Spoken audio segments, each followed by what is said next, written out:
Welcome to the Passive Investing Show. I am your co-host, Jay Scott, and I'm on my own today. Miss Ashley Wilson will be back next week to join me. Today's interview is with Mr. Ryan Chaw, and I had the pleasure of interviewing Ryan back in May at the GoBundance conference in Miami, Florida. And on this interview, we talk all about Ryan's foray into passive investing through single-family rentals. So enjoy this episode. And now, without any further ado, let's welcome Mr. Ryan Chaw to the show. Ryan, welcome to the Passive Investing Show. Thanks for having me on, Jay Scott. It's a real honor. I appreciate that. So I want to hear a little bit. Let's start with your background. How did you get to the point where you started investing in real estate? What's the backstory? Yeah, so I was actually inspired by my grandpa who bought real estate back in the 50s. He bought houses in San Francisco, California. And we all know that the real estate market boomed there, and he was able to retire early. But not only that, he was able to cover part of my college tuition and that of my brother's. So I realized that real estate is one of the best ways to generate generational wealth. And so I want to get into it as soon as possible. I graduated as a pharmacist in 2015, and I bought my first property in 2016. I worked 2 jobs, worked a lot of overtime. I saved. I lived with my parents. I bought $5 footlongs, right, to save up as much capital as I can, because I knew if I could just start buying properties and planting seeds, it would grow into a forest, and that I could retire early, have financial independence for myself and family, and be able to give back to my community later on as well. So you went to school for pharmacy, which is not just a job, that's a career. I mean, if you're going to go to school for pharmacy, you're probably going to plan to work in it for a while, because that's a big investment of time and effort and money. Exactly. But you knew early on that in addition to your professional career, you also wanted to own real estate. Yeah, I think it was a little bit more gradual, but yeah, I read this book called Rich Dad, Poor Dad. I'm sure everyone's heard about, and that really inspired me. And I was at the point in life, after working for 2 years or like a year or so, I was also like, do I want to do this for the rest of my life? And my coworkers would say, Ryan, what's going on? I looked really depressed. I was, they're like, you have a pharmacy degree, you have your doctorate degree, you have a nice job, you have a nice family, you have a beautiful girlfriend. Why are you not happy, right? And for me, it was lack of growth. And I realized that, just working as a pharmacist, I was kind of stagnating my growth, my income. There's obviously a wealth ceiling. There was also just a ceiling with relationships. I wasn't meeting anybody new, I'm being inspired on a daily basis. So that's, kind of what pushed me to getting into, real estate investing, teaching others, connecting with others, and the like, and building this company, Newbie Real Estate Investing. Okay. So you graduated in 2015. Where did you go to school? UOP, University of the Pacific in Stockton, California. Okay. So you were in Northern California, where pretty well known for not being the cheapest place to live or to invest. Definitely not. Yeah. So 2015, you graduate and you buy your first property. Where was that property? It was in Stockton, California. Okay. So again, not the cheapest place in the world to buy real estate. Right. What drove you to invest in Stockton? So luckily, actually, at the time when I bought my property in 2016, the first house I bought was $262,000. So the numbers made a lot of sense. I wanted to do what my friend did in college. He basically bought a property. He lived in one of the rooms, and he house hacked, so he rented out all the other bedrooms, and that covered the mortgage and then some. So he was also getting cash flow. So I was like, yeah, I can do this, right? Why not? So I bought the first house. I added the extra bedroom. Every bedroom I can add adds additional cash flow. Every bedroom is like $600 to $800 in rental income. So if I can add like 2 bedrooms, make it from a 3-bedroom to a 5-bedroom house, that would be about an additional $1,400. And to make it like a 6-bedroom house, it's an additional $2,000 or so. So your business model, you're not buying a house, renting it out to a long-term tenant or family. You're buying a house, you're adding square footage, bedrooms, and then you're renting out by the room. Yes, not actually adding square footage though. That's the thing. What I do is I target large houses. So it's like 15, 16, 1700 square foot or more. And usually for those houses, I can get a 5th or a 6-bedroom in it. So I really target those 3-bed, 2-bath houses with a large square footage that's very close to school. For this first property, were you house hacking? Were you living in the house as well, or did you buy it purely as an investment? That one I did a 20% down payment. Okay. So 20% of $262,000. But what I did again was I really wanted to save up as much as I can. So you have to play the game on two fronts, offense and defense. So offensively, I was trying to generate as much income as possible for my high income job. I worked a lot overtime, which is at 1.5 times pay. I also signed up for this program where you waive some benefits, like your PTO, for example, but you get 20% higher pay. So I did that. It was called the ACP program. Let's see what else. I also saved a lot of money by staying with my parents. I stayed with my parents for, I think, 4 years. 4 years, and just bought rental property on the side. And for lunch and dinner, $5 footlongs. That was the life for a while. I love that. actually. I love that. So many people, they think, okay, I go to college, I get this degree, I'm a pharmacist, I'm a professional, I'm white collar, and they're either too ashamed or they just don't want to move back home because they feel like that's a sign of weakness or defeat. Right. You took that as an opportunity. Yes, definitely. Like if you live with your parents, your debt is like zero, right? You're not paying rent. So your debt to income ratio being zero allows you to get loans, a lot of conventional loans that you can buy. So I was able to buy up to like 4 properties while still living with my parents. Okay, so you buy this first property. What was the purchase price on this one? This was $262,000. Okay, Yeah. And what condition was the property in? It was actually pretty bad condition. It was 100 years old, so I have that sewage story. Basically, a tenant called and I was like, oh my God, what's going on? He said there's sewage, poop coming out of the kitchen sink. It's all over the kitchen floor. I was like, oh man. I was like, what do I do, right? And so I had to scramble and call all these cleaning people, and eventually I found somebody who was willing to come out late night on the weekend to clean up the mess and sanitize it. But eventually they did a scope of the sewage line, and they found that the sewage line was completely broken. There were roots sticking into it. It cost me $9,000 to replace the whole thing. And then later on, I also realized I didn't have an AC, I didn't have much of an AC at all. So I had to put in a mini split system that cost another $15,000. And what happened is I had less than $7,000 in the bank at the time. So I had to partner. So it's $23,000 with the sewage line, the sump pump, the AC, all these other costs. And I was like, man, what am I going to do, right? So I was backed up against the corner and I said, hey, Dad, can we partner? Basically what happens is if we create an additional bedroom, I'll give you that rent for that bedroom for the rest of your life. So it's $550 per month for the rest of your life. After 3 years, that $23,000 loan will be paid off and you get a 20% return on investment annually for the rest of your life. So it made sense for both of us. I was like, sure, why not? And so that was my introduction to partnering and using other people's money to build your real estate. That's fantastic. So basically, you took a short-term loan, $23,000, and you offered your partner, who was your dad, basically an annuity for the rest of his life on the rent on that unit. The best thing is, with inflation, the rent goes up. So not only is he getting a fixed return, I guess not even a return because he has no money invested once he gets it back, but he's making more money every month or every year, every 5 years, thanks to inflation. Exactly. Yeah, that's why I love real estate. Okay, so you bought this property. It had how many bedrooms to start with? It had 3 bedrooms to start with. Had 3 bedrooms. You added 1 bedroom. Yes. Okay, and what types of tenants? So I've owned a lot of rentals and own a lot of multifamily, but I've never rented by the room. What does your tenant base look like? Who are those people that rent by the room? Yeah, so I target usually high-end colleges. So ones that people have like a 4.0 GPA, they're well-rounded, great SAT score and all of that to get in. It's because it's very competitive to get in. And so for the most part, these people are very professional. They'll take care of your house. They're responsible people. I'll look for especially professional students, so people who already graduated and have, they're going for their doctorate degrees like pharmacy, dentistry, medical school. But I still, I accept all sorts of students too. I still accept like engineering and all type students, business, MBA. And what I try to do is I try to pair them up. So I'll have like a pharmacy house, I'll have like a dentist house, and I'll have like an engineering house. And I basically use targeted like advertising and something called the prime method, which we could talk about later if you want, to find these high quality tenants. Awesome. So let's talk about the numbers from an income standpoint. So this particular property that was 3 bedrooms, now 4 bedrooms, bought for $262,000. You put, it sounds like 20 or 30 or 40,000 into it in repairs. What would that have rented for to a single annual lease tenant?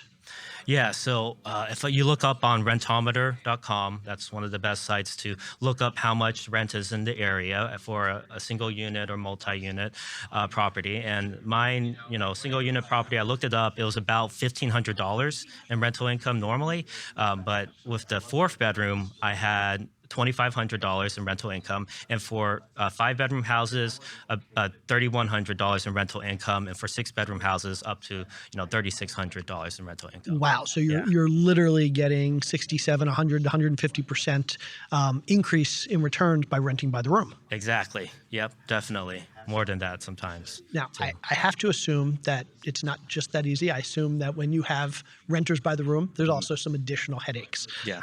So you have things like competing over the bathroom, maybe, or competing over the Right, right. Who kitchen, washes the or dishes? yeah. So Right. how does that work? What are there things in your lease? Do you have discussions with your tenants? What does Yeah. that look like? So I definitely have a set of house rules. Like, okay, you have a trash schedule.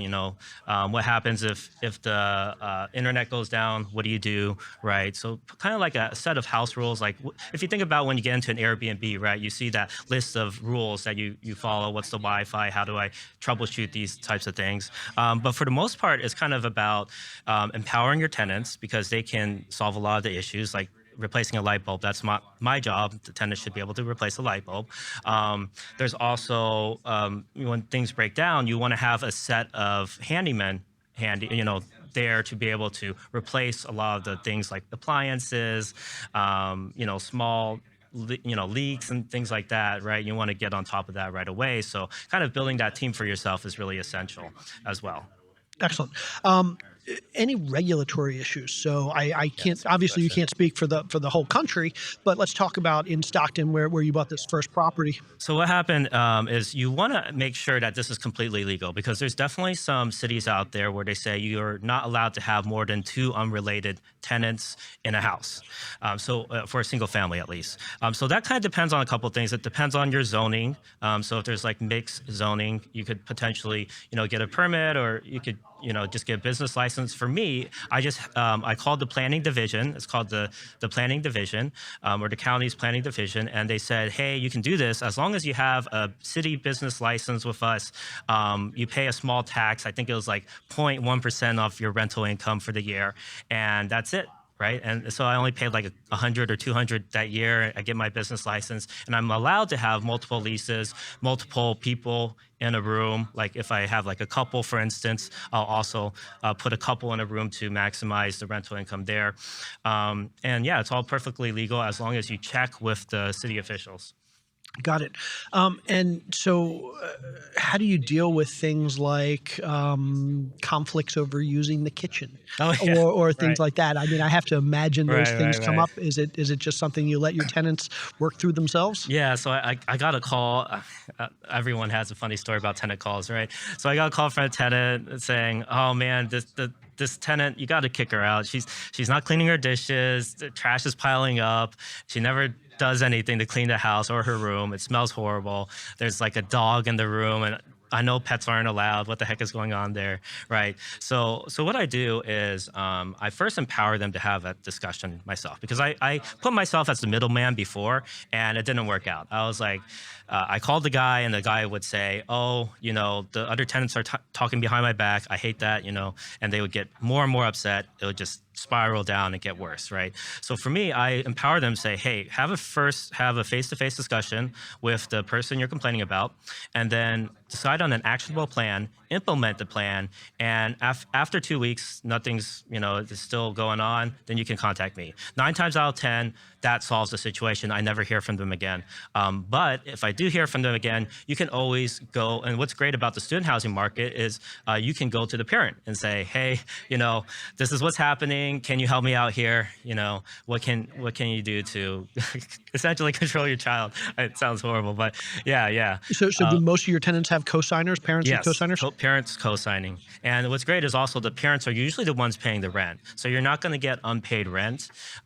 There's also student loans, financial aid that the students have access to pay for their room and board. And that's another way to, find proof of income to show that they can pay the rent. any nuances in the lease? So I know it's easy, again, when you have a single family or a single tenant, if there's damage when they move out, you know who to attribute that damage to. It's to the tenant. Right. When you have 5 or 6 people living in a house, how do you attribute damage to any single tenant, and how do you recover your costs there? So if it's in the room, it's probably going to be the tenant's fault. Or the tenant of that room's fault. What I do is I ask, hey, are there any damages that we should know of? And they usually tell the truth. People actually normally tell the truth, especially the schools that I invest in, the responsible professional people. They go through professionalism classes and all that. But if that doesn't work, I do have people take pictures of the room before they leave. So I'll have another tenant take pictures of the room for one of the tenants, or I'll have a handyman go in and while he's doing his work, just take pictures of the room.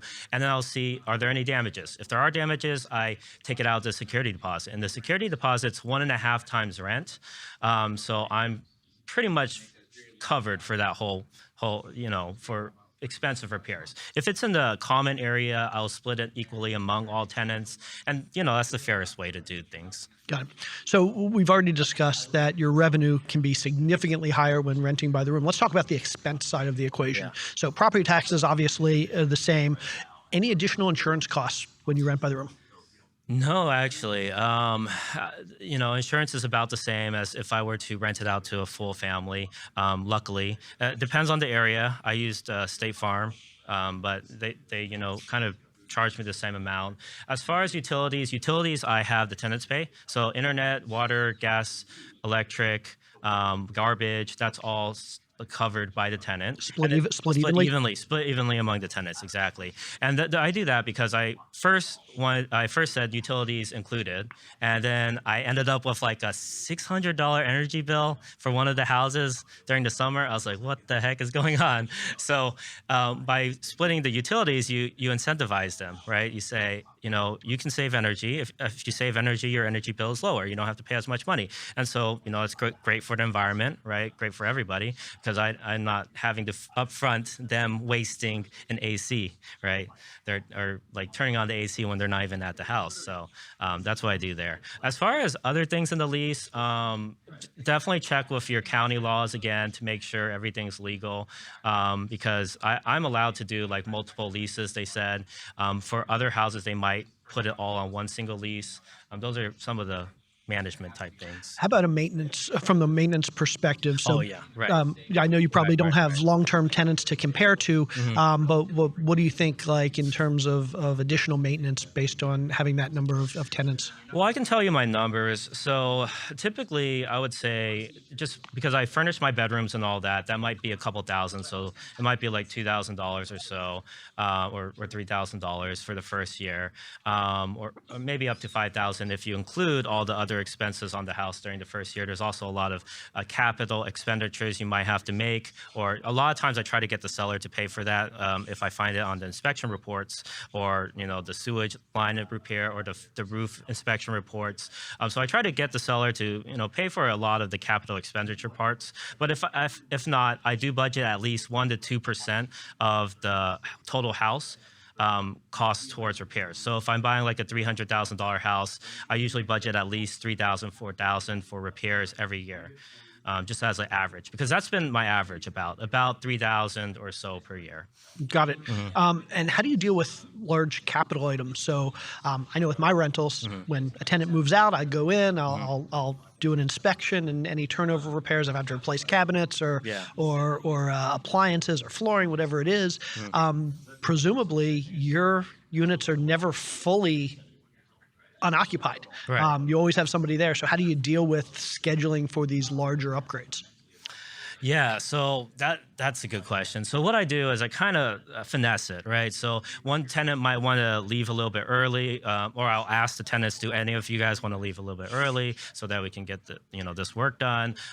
Sometimes I'll just, if I have to get it done, I'll say, hey, sorry, the house is just not available. For the incoming tenants, I'll tell them the house is not available until this date. So I'll have like 1 or 2 weeks to put in new flooring, like vinyl plank or something like that. And do you still own this first property? Yes. So, okay, so you have now, it's now $450,000. So when I bought it, it's $262,000. Now it's like $450,000. real estate, I mean, we can get into this later, but real estate pays in four ways, right? Appreciation, equity pay down, tax benefits, and cash flow. For me, appreciation was the biggest gainer. I actually made about 50% return on my investment each year from the capital that I invested just through depreciate, or mainly through appreciation. That's In awesome. California is ridiculous, yeah. And now that you have 6 years under your belt in that property, what does turnover look like? So I know for a typical long-term tenant, I'm going to turn over on average every 18 months or so. How often do your tenants turn over? Every year. So I would say, okay, I would say half of them want to stay. Usually most of them will stay like 2 years or more. So half of them will want to stay. About 25% of them will come through referrals. So what's really great about the student housing market is if the student likes the house, they'll say, hey, can I bring in my 3 friends? And so there you go. Like if I have 30 tenants, 30 times 3 is 90 potential prospects or leads.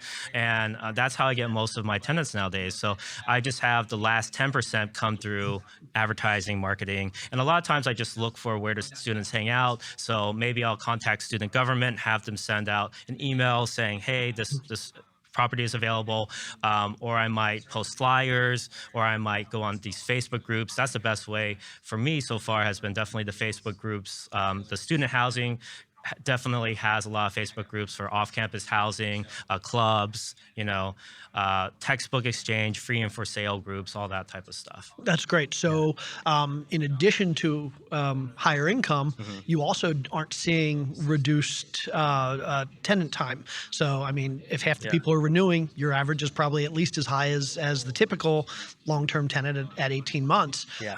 So that's great. So you're seeing less turnover as well. And obviously, as you know, turnover costs are a significant portion of your costs. And what's great about the school that I invest in, it does have like pharmacy school go completely through summer, and it does offer summer school. In fact, I think most colleges offer summer school. And so what I do during summer is they just sublease it to somebody else.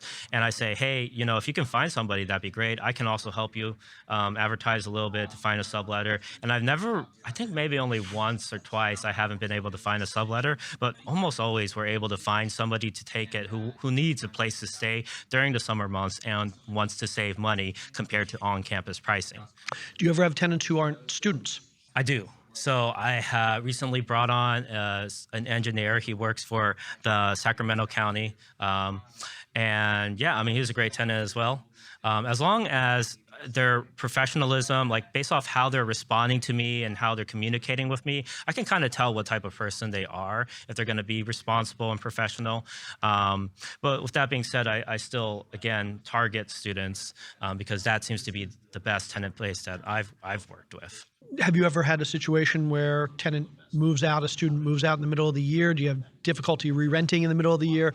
Like, do students basically only start their leases in August or September? No, you could go throughout the year. That's the cool part. It comes in waves. Actually, so what I do is I advertise every month, and I'll get a huge wave of students like in March or April, and then I'll get another wave in like July and August. And so I can just advertise throughout because there's 3 places where people move around in their houses, right? Fall semester, spring semester, and summer, typically. If you're on the trimester system at least. So students are always looking for housing. And like I've got students as late as April and as early as February. Like my first house was in February. Last house, my latest one in Sacramento, I closed on it in April. I was able to rent it out by January. Okay, so that's your first property purchased in 2016. How long did it take you to get to number 2? Yeah, so it took me a year or so. And what I did was, again, I played offense and defense, just saved up as much money as I could. The first 2 years of working as a pharmacist, I was working those 2 jobs and working like 16-hour shifts, 7:30 a.m. to 11 p.m. And that's what was able to raise that capital for me. But I realized later on there's more creative ways to do this, right? So when I purchased my 4th house, I took out something called a home equity line of credit. I'm sure you guys have heard of it, or if you haven't, it's basically kind of like a credit card, but it's based off your collateral is your house. So you're taking out money from that, and you can use that as a down payment, like a 20% down payment for the next house. So what I joke around is the first house, went from $262,000 to $450,000, and I was able to take out $100,000 in equity. I joke around that when I bought my first house, I actually bought 3 houses at the same time, because that first house is equity. I came $0 out of pocket. I was able to use the equity to buy the 4th and the 5th house. And so how many houses do you have now? 6. 6 houses. How many total rooms? There's 29 tenants right now. Okay, yeah. so you're it's basically about 28 rooms. Yeah. Okay, so in terms of people that think in terms of units, you've got about 29 units. So you're collecting rent from 29 tenants. And in terms of the numbers, do you have an idea of what's your total monthly gross rent? It's about $18,000 per month. And now that you have some data from a few years, do you have an idea of what your average monthly expenses are? Yeah, so it's about $3,000. Actually, this year it's about $1,700, but it's about $1,700 to $3,000 a year or so. Okay, and that's landscaping. That's capital expenditures, replacing appliances, replacing flooring every once in a while. That's how about taxes, insurance? That doesn't include taxes, insurance. Taxes, California is about 1% or so. Insurance, I think it's, I forget how much it is per year, but it's not too bad. Fair enough. Do you have less than 1%. Do you have a general idea of what your total, cash flow is? It's about $6,000 a month. Okay, $6,000 a month across all 6 units, all 6 properties, and I assume you've built some decent equity over the last couple of years. Oh yeah, definitely a ton of equity. I plan on actually selling the first house, which is all paid off, $450,000. I'm going to use that money and pay off 3 of my mortgages, and that's just kind of peace of mind for me as well. It's not for everyone, but for me, it creates this huge boost in cash flow. Now I'm going to be making around $7,500 or $8,000 per month after taxes and all that, and that'll be pure net cash flow. And so that at that point, like this will happen next year, I plan to retire mostly from my day job, maybe work 1 or 2 days as a pharmacist, but for the most part, explore other ventures I wanted to have when I was a kid. Like when I was a kid, I always wanted to create a cure for allergies because I had anaphylactic reaction when I was 2, almost died, and I always wanted to, make a bigger impact on the world. And that's what this provides. That's why we're currently at this conference called Go Abundance, which their motto is grab life big. The idea is you want to become the best version of yourself. And I always wanted to become the best version of myself. So that's why I got into real estate investing, and that's why I, invest in personal development and all that. I love that. Love that. So let's talk about, we're called the Passive Investing Show. Right. So let's talk about what you've done to make these real estate investments as hands-off as possible. Do you have property management, I guess is my first question. I don't. I actually self-manage it. Okay. So I would say it comes down to 2 things. Targeting the right tenant, because a bad tenant is going to give you a huge headache. Even if you have the best property manager, it's going to be hell, right? The second thing is, and we already talked about finding high-quality tenants, but the second thing is your systems. Right, your management processes that you have in place. So we kind of talked a little bit about house rules, empowerment. Like if the internet goes down, for instance, they don't call me. They call the internet company directly. They troubleshoot it with them. I don't have to get a phone call and be the middleman. So a lot of it is streamlining your processes and having a team in place. Like we talked about, I have a kind of some handymen that I can count on that can kind of get there right away. And that kind of streamlines the whole process for me and allows me to self-manage. I love that. How many hours a week would you say you an hour, spend? about average hour a week or less. So that's fantastic. Yeah. So over the course of a year, you might be spending 50 hours or what is that, 2% of your total work time. Exactly. And you're saving 10 to 12%. Yeah, return on time invested is like almost infinite. It's pretty crazy. I work 4 days a week as a pharmacist. It's a good 6-figure salary, but nowhere near as much as I'm making on the rentals, which is, $18,000 per month times 12 months is over. It's like 200,000 or something. That's awesome. Let's talk a little bit about your systems and processes. Yeah.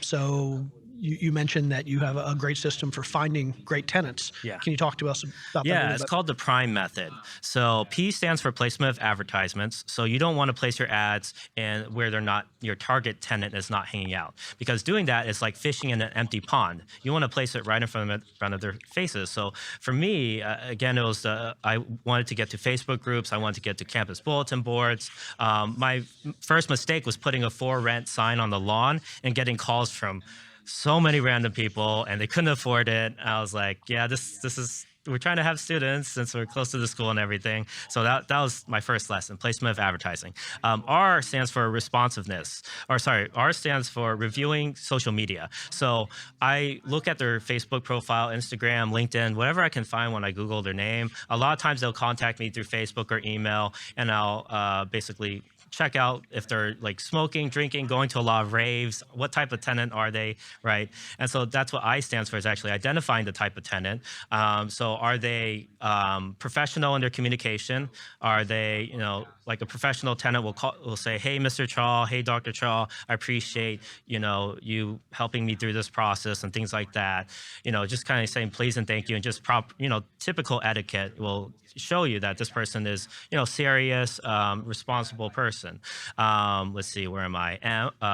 M, which is measure responsiveness. So measuring how responsive they are usually determines how responsible they are. Somebody who's getting to you back pretty quickly with the paperwork and getting their proof of income and all that type of stuff, they're the ones who are going to be more responsible when it comes to, like, let's say they paid late rent or something like that. They're going to pay it right away, pay the late fee right away, that is. And then E stands for ensuring proof of income.